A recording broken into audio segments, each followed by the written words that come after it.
foodies, welcome to Easy Indian Recipes 1K. இன்னைக்கு நம்ம ஒரு சூப்பரான கேரளா ஸ்டைல், அதாவது அது வந்து எஸ்பெஷலி குருவாயூர் ஸ்டைல் நம்ம ரசக்காலன் பண்ண போகிறோம். இதில் வந்து நமக்கு வேணுங்கிற வெஜிடபிள்ஸ் போட்டுக்கலாம். இன்னைக்கு நான் வந்து பூஷ்ணிக்காய் போட போகிறேன். அதுக்கு என்ன பண்ண போகிறோம்னா, நம்ம முதல்ல ஒரு கல் சட்டி இருந்ததுன்னா அதை நம்ம யூஸ் பண்ணிக்கலாம். பட் நான் வந்து இன்னைக்கு மண் பாத்திரம் தான் வச்சுட்டுருக்கேன். இப்போ இதில் நான் ஜஸ்ட் ஒரு அரை டம்ளர் ஜலம் சேர்த்துட்டுருக்கேன்.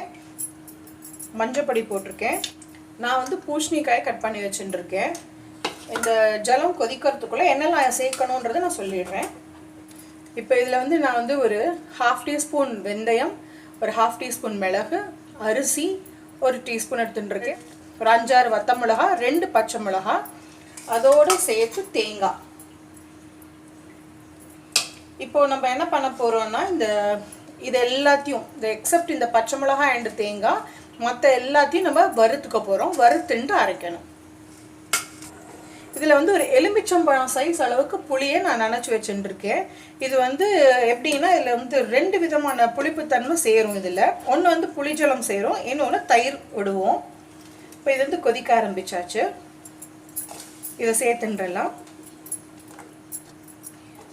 இதில் வந்து நீங்கள் மஞ்சள் பூஷ்ணிக்காய், வாழைக்காய், சேனக்கிழங்கு, முருங்கைக்காய் எது கிடைச்சாலும் மிக்சடாக கூட போடலாம். அது ரொம்ப டேஸ்டியாக இருக்கும். இன்னுமே இது ஒரு அரை கொதி வரட்டும். நம்ம அதுக்கப்புறம் புளிஜலம் சேர்த்துக்கலாம்.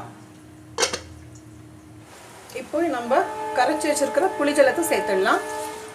இப்போது ரசக்காலனுக்கு தேவையான அளவு சால்ட் சேர்த்துடலாம். இப்போ பார்த்தேன்னா இந்த வறுத்தது எல்லாமே தேங்காய் எண்ணெயில் தான் வறுத்துருக்கேன். வெந்தயம் வந்து இந்த அளவுக்கு செவக்கணும், அரிசி இந்த அளவுக்கு செவக்கணும், மிளகு, வத்த மிளகாய் இதோடு சேர்த்து இந்த தேங்காயும் பச்சை மிளகாயும் சேர்த்து அரைச்சின்னு வந்துடலாம். இப்போ இது நல்லா கொதிச்சு வெந்தாச்சு. இப்போ இதில் அரைச்சி வச்ச தேங்காய் விழுத சேர்த்துடலாம். இப்போ இது நல்லா ஒரு கொதி வரணும். ஏன்னா தேங்காய் அரைச்சிருக்கோம் இல்லையா, தேங்காய் சேர்த்து அரைச்சதுனால நல்லா ஒரு கொதி வந்த பின்ன நம்ம தயிர் எடுத்து வச்சுருக்கோம் இல்லையா, அந்த தயிரை சேர்த்து நல்லா ஒரு மிக்ஸ் பண்ணிவிட்டு இறக்க வேண்டியது தான். இதில் இப்போ மோர் சேர்த்துடலாம். அவ்வளோதான், ஸ்விட்ச் ஆஃப் பண்ணிட வேண்டியது தான். இப்போ இதில் தேங்காய் எண்ணெய் விட்டு கடுகு சேர்த்துக்கலாம். கடுகு புரிஞ்சாச்சு. இப்போது 2 வெந்தயம் சேர்த்துட்டு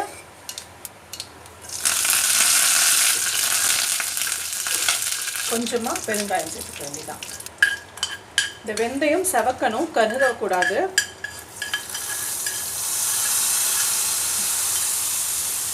நம்மளோட கேரளா ஸ்பெஷல் ரசக்காலன் ரெடி. இது நான் சொன்ன மாதிரி நிறைய வெஜிடபிள்ஸ் சேர்த்துக்கும் பண்ணலாம், ஒரு வெஜிடபிள் போட்டும் பண்ணலாம். இன்றைக்கி நான் வெறும் பூஷ்ணிக்காய் போட்டு தான் பண்ணியிருக்கேன். இதில் வந்து இந்த குவான்டிட்டி ஆஃப் புளி வந்து உங்களோட குவான்டிட்டி ஆஃப் வெஜிடபிள்ஸ்க்கு ஏற்ற மாதிரி நீங்கள் வந்து அட்ஜஸ்ட் பண்ணி சேர்த்துக்கோங்க. அதே மாதிரி தான் காரமும். இந்த மாதிரி ஈஸியான இன்ட்ரெஸ்டிங் ரெசிபீஸ் நம்ம சேனலில் நிறைய இருக்குது. நம்ம சேனல் சப்ஸ்கிரைப் பண்ணாதா ப்ளீஸ் சப்ஸ்கிரைப் பண்ணுங்க. Stay tuned for more easy and interesting recipes. Thank you for watching. Bye bye.